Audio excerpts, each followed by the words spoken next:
I'm a filmmaker, so I have a slightly different approach and view in terms of what I'm looking for and how I go about telling a story and the kind of ways I would choose to portray the people and things I learned about in Liberia. And I also this work is going to be on time.com is essentially where my outlet would be, and the international reporting project.org. So it's a national audience, so they have to be stories that pull people into a place that they may not even. I mean, my most common reaction to Liberia is, where? I mean, it's America. I mean, Africa's one big place, and so with those challenges, I actually have it easier than some of the other people for today, at least, in that I brought one of my cut pieces that will go up in a few weeks once my editor returns from vacation at Time Magazine.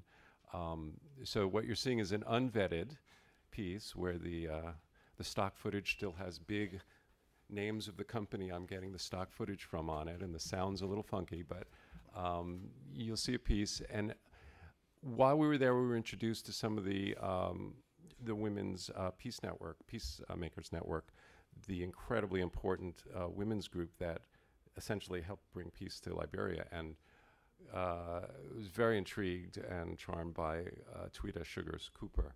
And I thought in her, she embodied a certain power of a lot of Liberian women and her dedication and also her love for the country. And I was attracted to the idea of capturing the flavor of the country beyond Monrovia and capturing it from a person's point of view rather than my imposed point of view. I mean, obviously, there's the imposed point of view always, but trying to use her story of I don't want to give too much away about the story, but trying to use her story to both give a flavor for Liberia outside of and these are great issues, but outside of the rape and the poverty and the AIDS issues that tend to be portrayed, but still infuse the story with some issues she's grappling with in this other place you're going to meet her in. So that was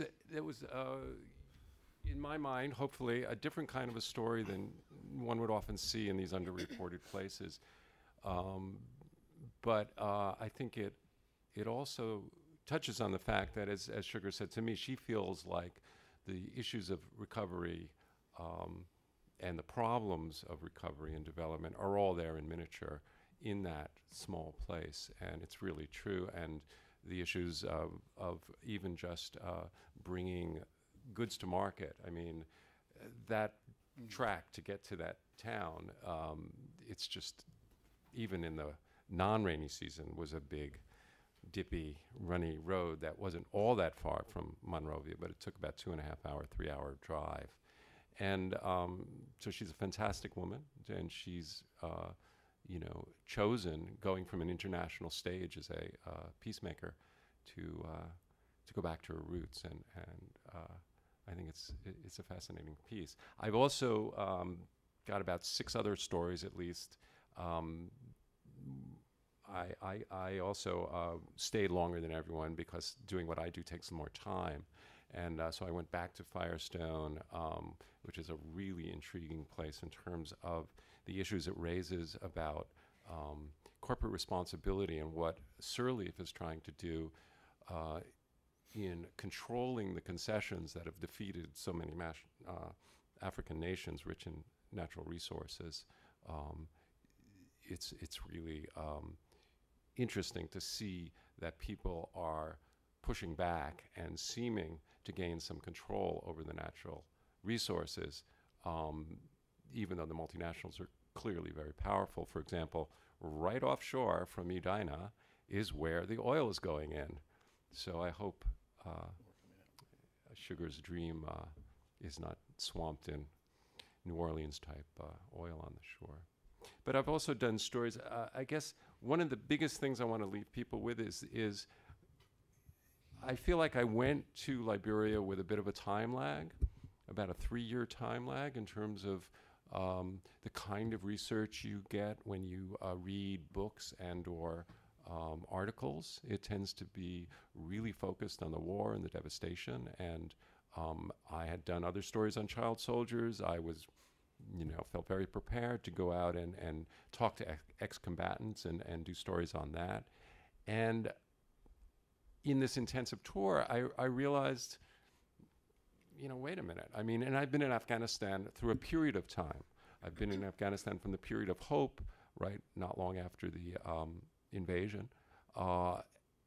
And I stuck with it for a number of years to the point where I literally saw that hope disappear. It just evaporated.